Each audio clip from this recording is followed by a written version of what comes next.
गुरु प्यारी साधु संगत जी, राधा स्वामी। संगत जी, आज की यह वाणी स्वामी जी महाराज की वाणी। आज का यह सत्संग बड़ा ही रूहानी भरा सत्संग रहने वाला है। आपने आज के इस सत्संग द्वारा हमें सदगुरु के बारे में बड़े प्यार से और बड़े विस्तार से समझाया।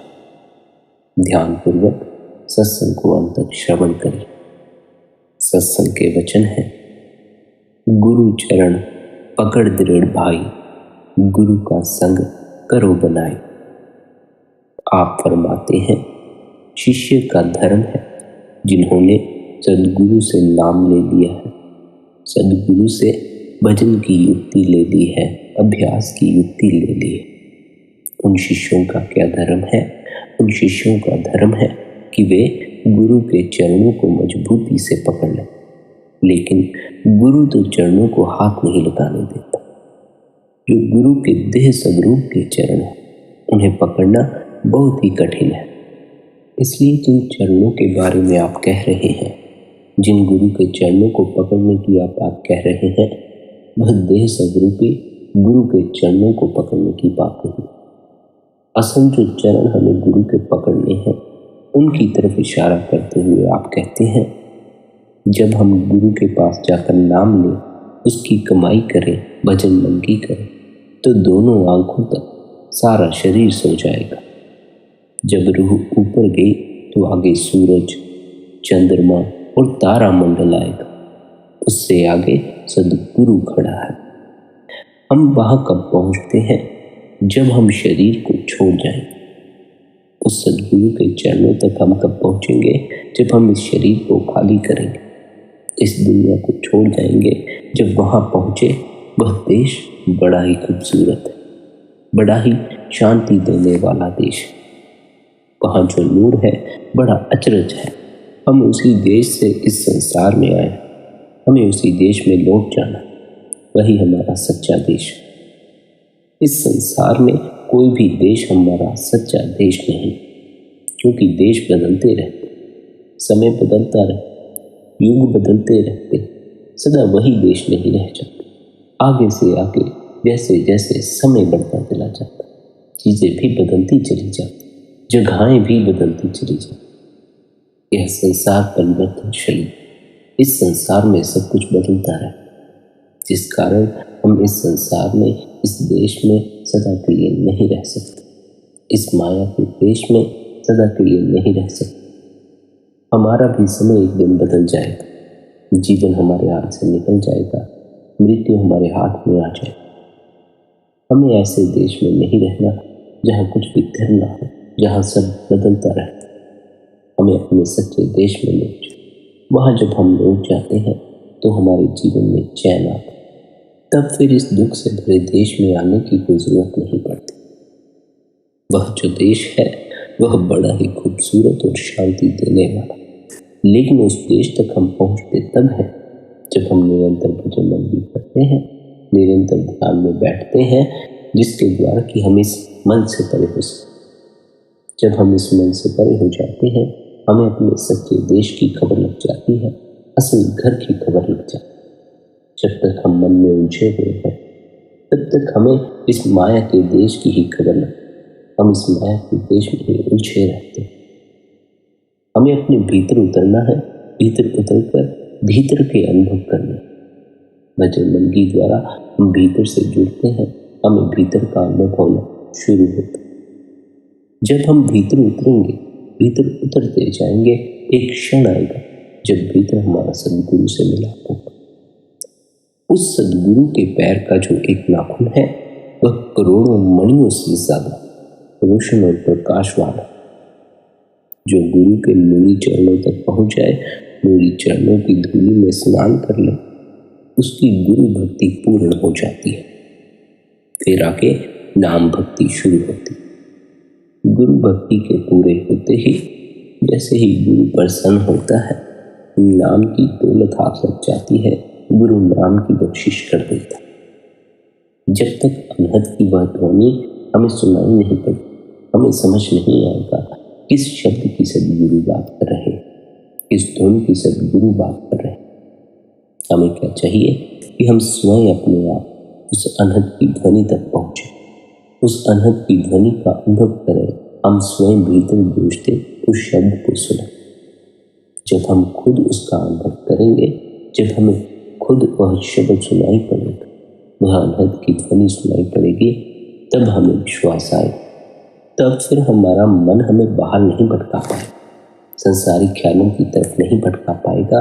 तब फिर हमारा ख्याल अंतस की तरफ ही रहेगा। हमें उस शब्द से जुड़ जाना है, अनहद की ध्वनि से जुड़ जाना।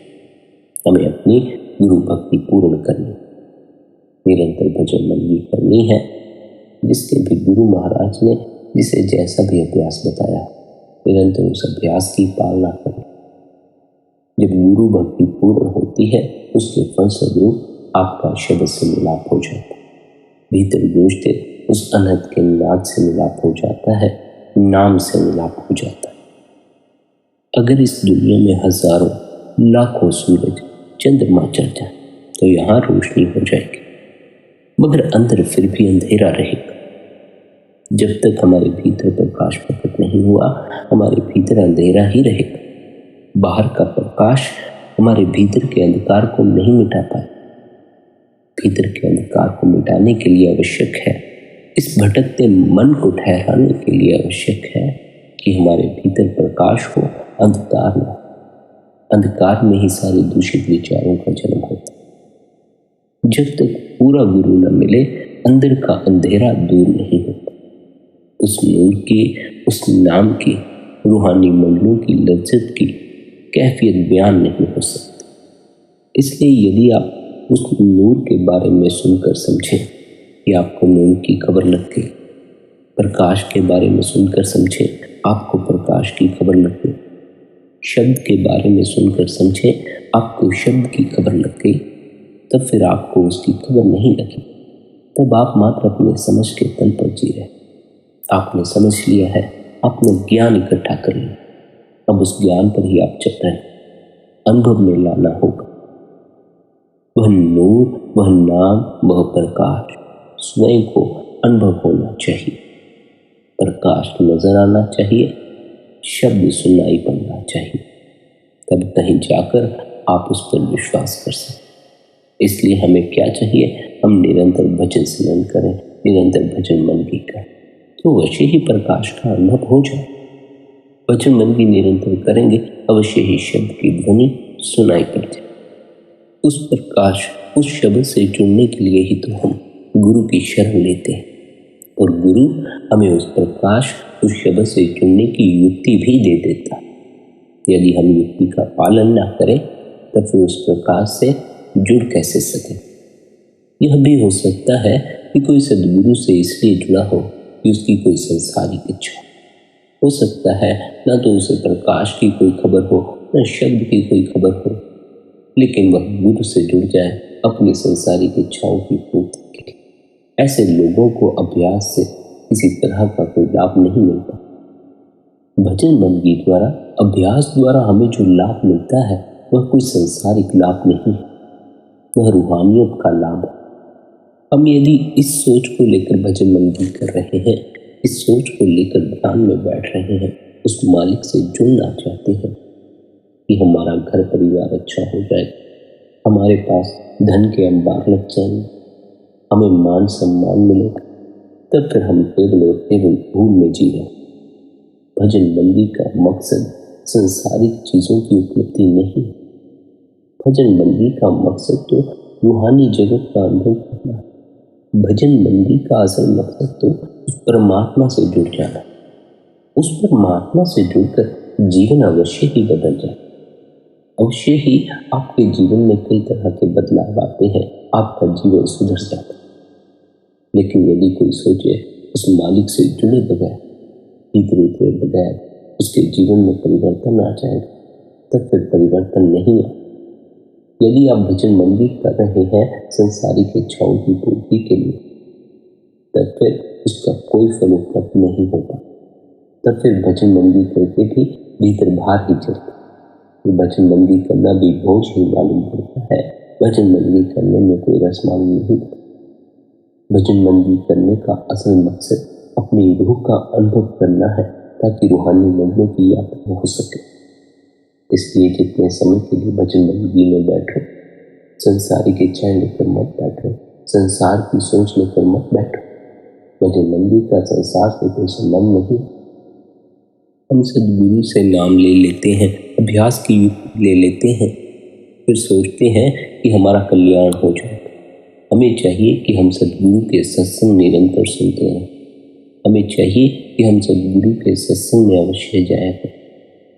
सदगुरु अपने हर सत्संग में हमें नई नई बात समझाते हैं, जिसके द्वारा हमारे भीतर के कई भेद मिटते हैं। भजन मंडली से जुड़े कई तरह के गलत विचार हमारे भीतर से साफ होते। यदि हम गुरु के सत्संग में जाएं, गुरु का संग करें, तब फिर ऐसी नौबत नहीं आती है कि हम भजन मंडली को भी किसी संसारिक मकसद के लिए इस्तेमाल। सत्संग द्वारा सदगुरु हमारी कई गलतफहमियां दूर करते हैं। गुरु के सत्संग में रहना अच्छा होता है। जब आप गुरु का संग करोगे, गुरु से नाम लोगे, उसकी कमाई करके 9 द्वारों को छोड़ो, सूरज चंद्रमा से ऊपर जाओगे, आगे सतगुरु खड़ा है, भीतर जो सदगुरु है उसके चरण नजर आ जाए। जब आप रोज रोज भजन करोगे, गुरु के नूरी स्वरूप के दर्शन करो, तब वह आपको धूमधाम पहुंचा देगा, अपने सच्चे देश पहुंचा देगा, अपने सच्चे घर पहुंचा देगा। हमें क्या चाहिए? हमें यह चाहिए कि जो वचन गुरु कहता है उसे हृदय में धारण कर, उस पर अमल कर। गुरु का हुक्म सारे हुक्मों में श्रेष्ठ और जरूरी हुक्म है। अगर सदगुरु कहता है कि भजन सिमरन करो, तो हमें भजन सिमरन करना चाहिए। सदगुरु जो कुछ कहता है शिष्य के भले के लिए कहता है, लेकिन दुनिया की मान बढ़ियाई है, वह बीच में दीवार बन जाती है। ऐसा हम दुनिया के भोगों में उलझे रहते हैं, दुनिया की मान बढ़ियाई में उलझे रहते हैं कि हमें सदगुरु के सत्संग में जाने का समय ही नहीं लगता। हम सारा दिन अपने घर परिवार में उलझे रहते हैं, हम सारा जीवन संसारिक चिंताओं में उलझे रहते हैं, लेकिन हम गुरु के सत्संग में नहीं जाते। गुरु का सत्संग, पूर्ण गुरु का सत्संग बड़े ऊंचे भाग्य से मिलता है, क्योंकि गुरु ब्रह्म, पार ब्रह्म, उससे ऊंची मंजिलों और मालिक की दरगाह में जाता, इसलिए उसकी गति ऊंची, हम उसे नहीं समझ सकते। हमें चाहिए कि हम उसे सबसे बड़ा जानकर उसका प्रेम प्यार दिल में रखें। अगर शिष्य निरंतर गुरु द्वारा दिया हुआ अभ्यास करता है, तो गुरु का स्वरूप हर वक्त उसके सामने रहता है। फिर ना काम पकड़ता है, ना क्रोध पकड़ता है, ना लोभ पकड़ता है, ना मोह पकड़ता है, ना अहंकार पकड़ता है। जितने भी नेगेटिव तरह की एनर्जीज है, अगर गुरु का स्वरूप अंदर है तो ये दखल नहीं दे सकते। अगर अपनी जिंदगी को पवित्र रखना है, निरंतर अभ्यास करना है, मालिक से मिलना है, तो जितने फजूल विचार हैं शराब कबाबों के, इनसे हमेशा परहेज करना है। अपनी जिंदगी में बेईमानी ना करो, हक हलाल की कमाई करो, खेती करो, नौकरी करो, दुकानदारी करो, राजपाट करो, मतलब कि जो चाहे दुनिया का काम करो, लेकिन मन की प्रीत गुरु के साथ है। मन को मलिन मत होने। मन मलिन हो गया तो चाहे छोटा काम है या बड़ा काम, सब बिगड़ जाए। मन को मलिन नहीं होने देना। अपने मन को गुरु के चरणों में लगाए रखना है, अपने मन को गुरु से जोड़े रखना। मन जब भटकता है तब हम संसार में गलत कार्य कर बैठते। जब मन ठहरा हुआ होता है, गुरु से जुड़ा हुआ होता है, तब हमारा संसार भी अच्छा होता चला जाता है और हम संसार में गलत कार्य भी नहीं करते, हमें गलत फल भी नहीं भोगना पड़ता, दुख भी नहीं उठाना पड़ता। जब शिष्य पूरे प्रेम और प्यार के साथ अपनी ड्यूटी या अपना फर्ज अदा करता है, निरंतर भजन मंडली करता है, अपने गुरु द्वारा दी हुई युक्ति पर अमल करता है, तो गुरु भी अपनी पूरी ड्यूटी निभाता है। जिस तरह छोटा बच्चा होता है, माँ उसका हर किस्म का ख्याल रखती है। कहीं आग में हाथ न डाल दे, कुछ और न कर बैठे, मतलब कि उसकी पूरी रक्षा करती है। अगर बच्चा बीमार हो जाए तो वह डॉक्टर के पास ले जाती। अगर डॉक्टर मना करे कि इसे मिठाई नहीं देनी तो वह मिठाई नहीं देती। इसी तरह जब गुरु नाम देता है उसी दिन से शिष्य की रक्षा करने लग जाता, मगर दिखाई नहीं देता। अगर शिष्य बुरे चाल चलन वाला है तो भी वह चुप रहता है। अगर शिष्य पूरी ड्यूटी दे तो वह खुद ही देख सकता है कि गुरु क्या करता है। गुरु उसका पूरा जीवन ही बदल देता। फिर गुरु नेकी करके इनाम नहीं मांगता। गुरु यह नहीं कहता कि मैंने आपके जीवन में यह बदलाव किया, अब इसके बदले में आप मुझे कुछ दें। सच्चा गुरु सच्चे ज्ञान को मुफ्त में बांटता है, उस अनुभव को, उस सत्य को मुफ्त में बांटता है। लेकिन जो हमें मुफ्त में मिलता है उसकी हम कदर नहीं करते। जहां हमारे पैसे लगते हो, जहां हमारा खर्चा आता है, हमें उसी चीज की कदर पड़ती है। इसी के चलते बहुत से व्यक्ति गुरु का भेष धारण करके लोगों को लूट ले, लाखों रुपए लोगों से ठग लिए जाते हैं पूजा के नाम, यह कहकर कि इससे आपकी बीमारियां ठीक हो जाएंगी। जो व्यक्ति यह सोचता है कि बीमारियों के ठीक हो जाने से, बीमारियां हट जाने से वह मृत्यु से बच जाएगा, वह केवल और केवल झूठ में जी रहा। उसे पता नहीं कि बीमारी हो या ना हो, मौत आ ही जाती है। इस संसार में मौत का आना कुदरती है। इस संसार में कोई भी व्यक्ति सदा के लिए नहीं रह सकता, चाहे उसे बीमारी हो या बीमारी ना हो। हमें चाहिए कि हम अपनी बीमारियों का इलाज चमत्कार से करवाने की बजाय किसी सही डॉक्टर की सलाह लेकर करें। बीमारी मौत का कारण बन सकती है, लेकिन बीमारी मौत नहीं। बीमारी ठीक भी हो सकती। बीमारी से तो बचने का उपाय भी है, लेकिन मौत से बचने का कोई उपाय नहीं। जीवन में यदि कुछ सीखना है तो मृत्यु से बचने की कला सीखो, मृत्यु से ऊपर उठना सीखो। मृत्यु के तल तक जीते हो, मृत्यु की फिक्र सताती है, तब फिर बीमारियों की भी सताई, तब फिर चोर लुटेरों की भी सताई।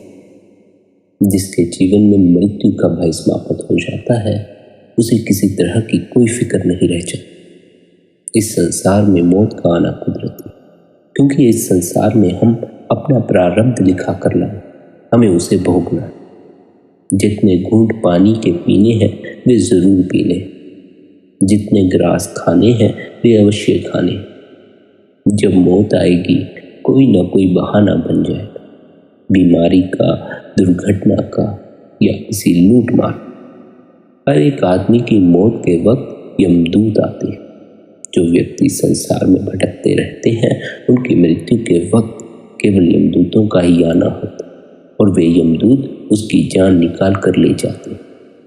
लेकिन अगर पूरा गुरु है, पूरे गुरु से मिलाप हो गया है, उस पर पूरा भरोसा है, भजन सिमरन हम करते हैं, तो मौत के वक्त इतनी खुशी होती है जितनी कि हमें विवाह की भी नहीं होती। जब गुरु धर्मराय के दरबार में नहीं भेजता, हमें यमदूतों के हवाले नहीं करता बल्कि अपने साथ ले जाता, तब फिर हमें और क्या ही चाहिए। इससे ज्यादा खुशी की और क्या बात होगी कि जिस गुरु को हम जानते हैं उस गुरु के साथ हमारा जाना हो रहा है, एक ऐसे जगत में जिस जगत का हमें कोई अनुभव ही नहीं। हम तो केवल अपने गुरु का शुक्राना ही कर सकते, हम अपने गुरु की दया मेहर का बयान नहीं कर सकते। हम यह नहीं बता सकते कि हमारे गुरु की हम पर क्या कृपा। हर पल वह सदगुरु हमारा ख्याल रखे हुए, अभी हमें उसका अनुभव नहीं है, अभी हमें वह नजर नहीं आता। इस कारण कभी कभी हम डोल भी जाते हैं। जिस दिन हमें यह पूर्ण विश्वास हो गया कि सदगुरु हर पल हमारे साथ है, फिर हम कभी नहीं डोलते। फिर डोलने का कोई सवाल पैदा नहीं होता। फिर मन हमारे भीतर किसी तरह की शंका पैदा नहीं करता। भजन मंडी द्वारा, ध्यान द्वारा हम अपने सदगुरु पर ऐसा अटूट विश्वास कायम कर सकते हैं। जो भी युक्ति हमारे सदगुरु ने हमें दी है जैसा भी अभ्यास हमारे सद्गुरु ने हमें समझाया है, यदि हम निरंतर उस पर अमल करते हो, निरंतर उस युक्ति का अभ्यास करते हो, तो उस युक्ति का अभ्यास करते जाने से हमारा गुरु पर भी अटूट विश्वास कायम होता चला जाता। हमें चाहिए कि हम निरंतर भजन बंदी करें, निरंतर ध्यान में बैठें। यदि हमें विश्वास नहीं गुरु पर, तो मृत्यु के समय गुरु नहीं आ सकता। यदि हमारा अधिक विश्वास अपने बच्चों पर है, अपने आसपास के लोगों पर है, अपने मित्रों पर है, अपने रिश्तेदारों पर, तब फिर मृत्यु के समय भी हमें उन्हीं का सहारा ताकना पड़े। लेकिन मृत्यु के समय जिंदा लोग हमारी सहायता नहीं कर सकते। जो मर जाता है उसकी जिंदा व्यक्ति सहायता नहीं कर सकता। मरने वाले व्यक्ति की सहायता तो केवल सद्गुरु ही कर सकते। जिनका जहां भरोसा होगा, उनकी अंतिम वेला में वे उन्हीं के सहारे को ताकेंगे। जिसका लोगों से जुड़ा है, संसार के लोगों से जुड़ा है, वह आखिर में अकेला ही रह जाता, क्योंकि कोई जिंदा मृत आदमी की सहायता नहीं कर सकता। लेकिन जो अंतिम वेला में गुरु का सहारा ताकते हैं, गुरु उनकी सहायता के लिए आ जाए, क्योंकि गुरु का तो नूरी स्वरूप, हमें गुरु के नूरी स्वरूप से जोड़। देह स्वरूप गुरु का हमारी सहायता के लिए नहीं आ सकता। गुरु का जो स्वरूप हमारी सहायता करता है, वह नूरी स्वरूप हमें भीतर उतर कर भजन बंदगी द्वारा उस नूरी स्वरूप से जुड़ जाना। भीतर बैठे उस सद्गुरु के चरणों से जुड़ जाना है, उस सद्गुरु के चरणों को पकड़ लेना। इस दुनिया में, इस संसार में हमारी मदद करने वाला सिवाय गुरु के और कोई नहीं है। जितने रिश्तेदार हैं वे सारे यहीं रह जाते हैं, साथ जाने वाला कोई भी नहीं। बेशक दौलत, स्त्री, बेटे बेटियों से भी प्यार हो, लेकिन गुरु का प्यार सबसे ऊपर रहे, ताकि अंतिम वेला में हमें गुरु का साथ मिल सके। गुरु के प्यार को सबसे अव्वल रखो। गुरु की भक्ति हमेशा सुख देती है। जब हम सत्संग में जाते हैं, गुरु के उपदेश को सुनते हैं, गुरु के दर्शन करते हैं और प्रेम से उनके वचनों को श्रवण करते हैं, तभी सुख मिलता है। जब हम भजन करके अंदर जाते हैं, तब भी गुरु साथ है, और जब सचखंड जाते हैं, तब भी गुरु साथ है। जब तक कोई पूरा गुरु ना मिले, हमारी रूह मन के अधीन रहती है। हम खोटे खोटे कर्म करते हैं। इसलिए आप कहते हैं कि मन और बुद्धि हमारे दुश्मन है, हमें भीतर नहीं जाने देते। जब भी भीतर उतरो तो इनको बाहर ही छोड़ कर जाओ। गुरु पर भरोसा और गुरु पर विश्वास करो, क्योंकि गुरु ही संसार समुद्र से पार करने वाला। इस मन से परे होने की कला जो हमें सिखाता है, वह सद्गुरु ही है। इन विचारों, इन चिंताओं, इन परेशानियों से परे होने की कला जो हमें सिखाता है, वह गुरु ही है। संसार के लोग तो हमें चिंता में पड़ना सिखाते, संसार के लोग तो हमें दुख में पड़ना सिखाते, लेकिन गुरु हमें इन सब से परे होने की कला सिखा देता है। कई दफा गुरु को सख्ती भी करनी पड़ती है। जिस तरह बच्चा गुस्ताखी करे, माँ मारती है, या लड़का स्कूल जाकर पढ़ाई नहीं करता तो उस्ताद मारता। अगर शिष्य में कोई ऐप पाप है तो गुरु का काम है उसकी टाल ना करे। अगर गुरु झिड़के तो शिष्य का धर्म है कि गुस्सा ना करे, बल्कि कहे कि मेरी गलती है। अगर गुरु से शिष्य को मोहब्बत होगी तो दुनिया की मान बढ़ाई दुख नहीं देगी, लोक लाज दुख नहीं देंगे, ऐप पाप नजदीक नहीं आएंगे। यदि अपने गुरु द्वारा दिया अभ्यास रोज रोज करोगे तो माया जोर नहीं डाल सकेगी। संसारिक ख्याल आपको पकड़ नहीं सकेंगे, संसारिक चिंता आपको पकड़ नहीं सकेगी। ना ही रिद्धियां सिद्धियां तकलीफ देंगी, बल्कि रास्ता आसानी से तय हो जाए। अगर गुरु पर पक्का भरोसा है तो दुनिया में आपको किसी तरह की कोई तकलीफ नहीं हो सकती। गुरु हर वक्त मदद देने के लिए तैयार है, बल्कि हर वक्त हमारी मदद करता भी है। यदि इस काम का हमें करना है तो हमें निरंतर भजन बंदगी करनी चाहिए। नाम की दौलत से बढ़कर दुनिया में कोई रसायन नहीं। भजन मंगी के द्वारा हमें नाम की दौलत हासिल हो जाए। गुरु हम पर ऐसी मेहर करता है कि हम जीवन के प्रति हैरान हो जाते हैं कि ऐसा कुछ भी जीवन में उपलब्ध किया जा सकता है। अभी हम जो सोचते हैं कि जीवन में उपलब्ध किया जा सकता है वह या तो सुख है या धन है या पद है या कोई व्यक्ति है। हमें अभी खबर नहीं कि हम नाम की दौलत भी हासिल कर सकते। नाम की दौलत क्या है हमें इसकी ही खबर नहीं। यदि हम निरंतर भजन करें, अपने अंतस में उतरने का अभ्यास करें, हमें नाम की दौलत की खबर लगनी शुरू हो जाए। नाम की दौलत से बढ़कर दुनिया में कोई रसायन नहीं। रसायन उसे कहते हैं कि अगर उसे तांबे में डालें तो सोना बन जाता है, अगर कलई में डालें तो चांदी हो जाती है। चांदी भी मिट्टी है, सोना भी मिट्टी है। यह असली रसायन है। अगर कोई असली रसायन है तो नाम है, जिसके साथ जुड़ने से जन्म मरण खत्म हो जाए। अगर एक बार नाम की लज्जत आ जाए, भीतर गूंजते शब्द की लज्जत आ जाए, तो फिर आशा तृष्णा की लज्जत से, काम आदि की लज्जत से नफरत हो जाती है। फिर हमारा काम की तरफ ख्याल नहीं जाता, संसारिक इच्छाओं की तरफ ख्याल नहीं जाता, संसारिक भोगों की तरफ ख्याल नहीं जाता। आप समझाते हैं, जो गुरु आपको जन्म मरण के चक्कर से बचाता है, आपको नाम की दौलत हासिल करवाता है, उस गुरु पर तन मन धन तीनों चीजें बांट और उसे अपने अंदर प्रत्यक्ष कर लो। पूरा गुरु शिष्य की एक पाई भी नहीं लेता। जिसके पास भी नाम की दौलत है उसे दुनिया की चीजों से मतलब नहीं रह जाता। जो भी नाम की दौलत को हासिल कर लेता है उसका दुनिया की चीजों में रस ही नहीं रह जाता। लेकिन जब तक हम तन मन धन कुर्बान नहीं करते तब तक हम शिष्य नहीं बनते, ना ही अंदर गुरु प्रकट होता है। इसका मतलब यह है कि ये जो तीनों चीजें हैं ये मालिक की, लेकिन हम इन्हें अपना मान लेते, हम इनसे चिपक जाते हैं, जिस कारण हम इन्हें गुरु पर वार नहीं पाते। हमें जो भी अपना मालूम पड़ता है हम उसे दूसरे को देने में सक्षम नहीं, हम उसे अपने लिए ही बचाते। हमारा शरीर हमें मिला हुआ है उस परमात्मा की कृपा से, उस परमात्मा ने दी।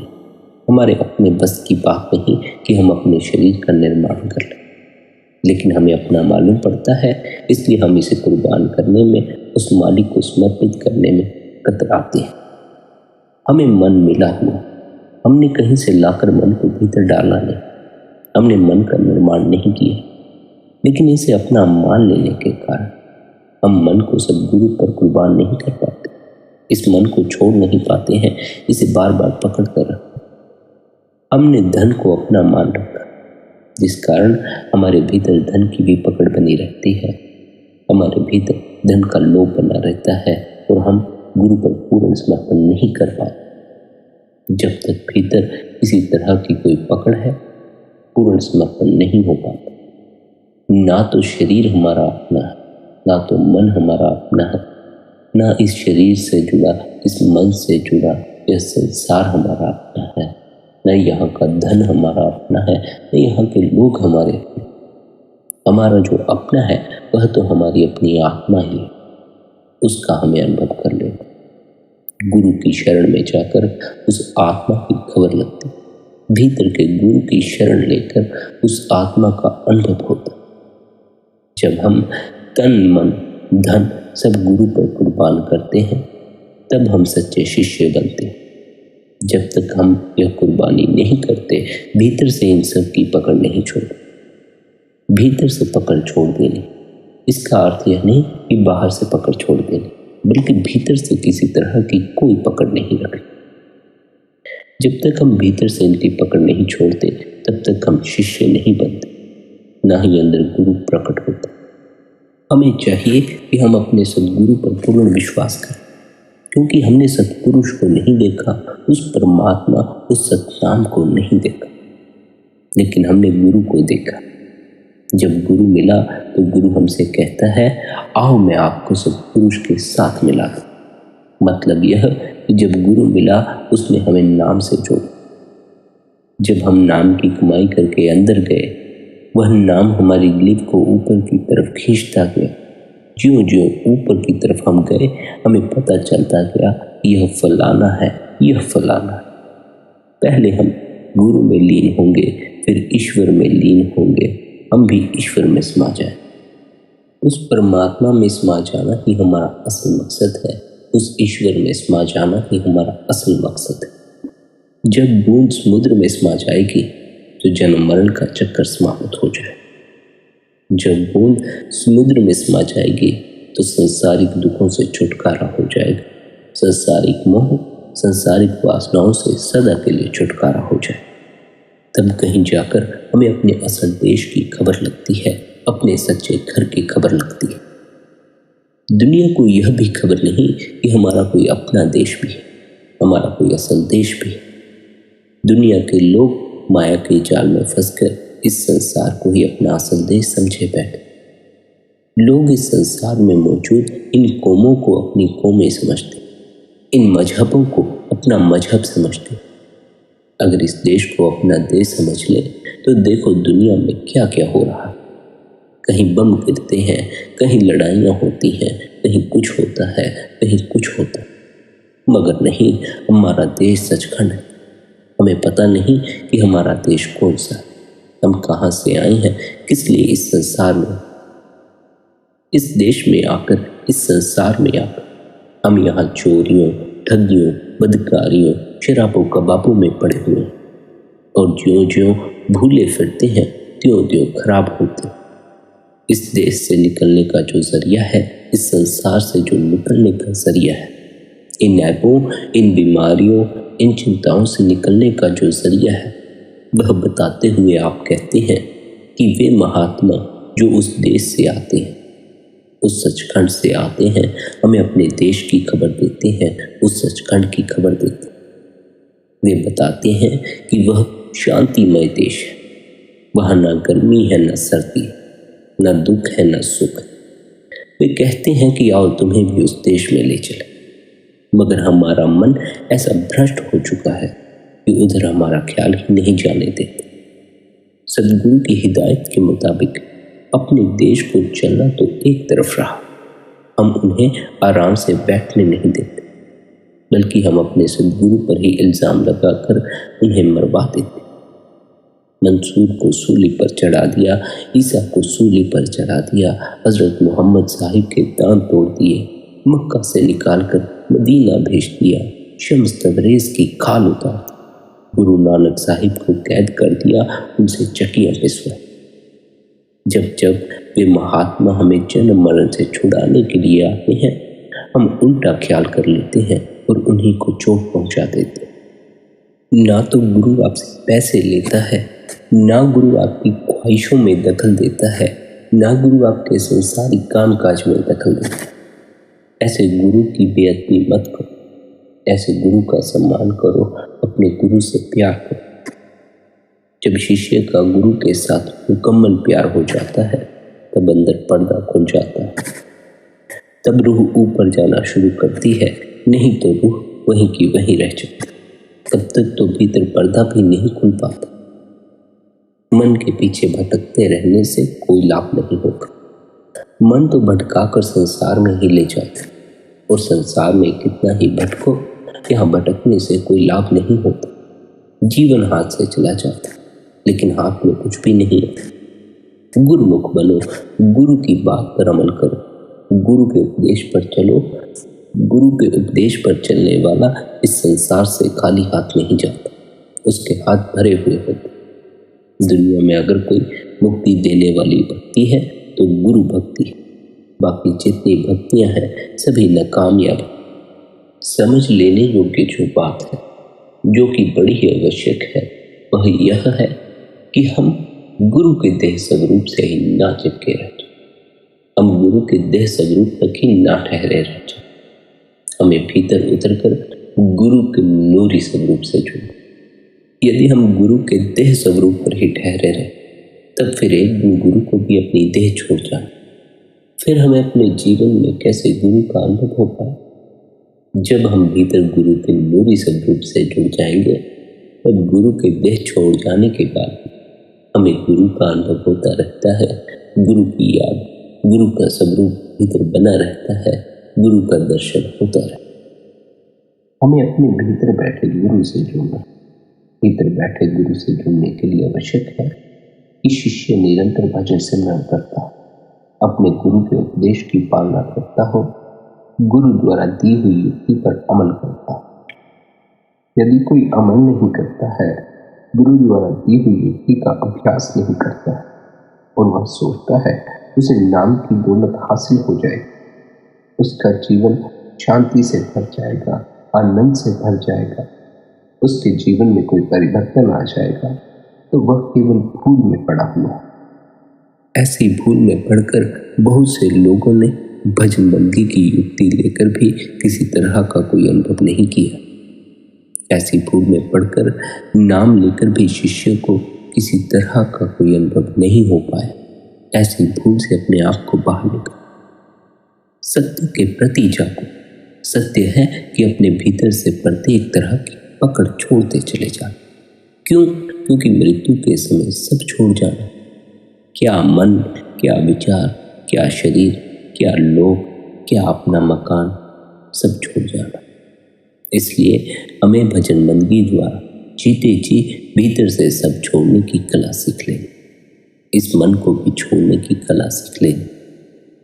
जब हमें इसे छोड़ने की कला आ जाएगी, तब हम अंतिम वेला में इसे पकड़ेंगे नहीं, बल्कि इसे आसानी से छोड़ दें। इसे पकड़ने की जिद नहीं करें। मन को जब हम पकड़ने की जिद करते हैं, तब हम जन्म मरण के चक्कर से बाहर नहीं निकल पाते। मन का क्या अर्थ है? मन का अर्थ है संसारिक भोगों की इच्छा करना, संसारिक भोगों को पकड़ना, संसारिक वासनाओं को पकड़ना, संसारिक कामनाओं को पकड़ना। संसार कहीं बाहर नहीं। मन में यह जो इच्छाएं हैं, ये कामनाएं हैं, आशाएं हैं, यही तो संसार है। इसी संसार से छुटकारा पाना, यही तो भटकते मन की निशानी। इस भटकते मन को ही ठहराना। निरंतर भजन सिमरन किया करो, निरंतर ध्यान में बैठा। भजन सिमरन के समय यह स्मरण रखें कि मन को सिमरन में लगाना। मन सिमरन में लगा, मन विचारों में ना भटकता हो, इच्छा में ना हो, कामना में ना, किसी तरह के ख्याल में ना हो, किसी तरह की किसी हम सोच में ना उलझे। हमारे भीतर केवल और केवल सिमरन के शब्द दोहराते, गुरु की याद बने। हमारा मन केवल और केवल सिमरन के शब्दों को ही याद रखे। हमें अपने मन को इस कदर सिमरन में लगाना। जब केवल भीतर गुरु की ही याद बनी रहेगी, तब हमारा मन भटकना बंद कर दे, तब हमारे ख्याल खंडित होने बंद हो जाएंगे, तब हमारा अनेक विचारों में भटकते रहना बंद हो जाए। हम चिंता और परेशानी में इसी कारण पड़े हैं कि हम कुछ न कुछ सोचते रहते। जब भजन बंदगी द्वारा हम इस मन से परे हो जाएंगे, इस सोच से परे हो जाएंगे, तो हम चिंता और परेशानी से अपने आप ही परे हो जाएंगे। हमें चाहिए हम गुरु द्वारा दी हुई युक्ति का निरंतर अभ्यास करें, उनके द्वारा दिए हुए उपदेश पर अमल करें। प्यारी साध संगत जी, अपना फर्ज अदा करें, अपनी ड्यूटी पूरी करें। गुरु भी अपनी ड्यूटी पूरी करे, गुरु भी अपना फर्ज अदा करे, लेकिन तब करेगा जब हम पहले अपना फर्ज पूरा करें। जब हम बीज बोएंगे तो हमें फल की उपलब्धि अवश्य ही होगी। इसलिए निरंतर भजन करें, निरंतर ध्यान में बैठें। यदि आज का यह सत्संग आपको अच्छा लगा हो, तो आज के इस सत्संग को आप अपने मित्रों और रिश्तेदारों के साथ शेयर भी कर सकते हैं, ताकि उनको भी जीवन के सत्य के प्रति खबर रख सके। चैनल पर मौजूद आप पुराने सत्संग भी अवश्य सुने, उनके जरिए आपको आपके कई सवालों के जवाब मिल जाए। साथ ही आप शब्द सत्संग चैनल को सब्सक्राइब भी कर सकते हैं और नोटिफिकेशन बेल को दबाकर आप नए नए सत्संग का आनंद ले सकते। बाकी आपकी अपनी मौज है, अपना ख्याल रखें। आप सभी के भीतर बैठे कुल मालिक को पढ़ना। इतने प्रेम और प्यार से आपने सत्संग को सुना, उसके लिए आप सभी का धन्यवाद। राधा स्वामी।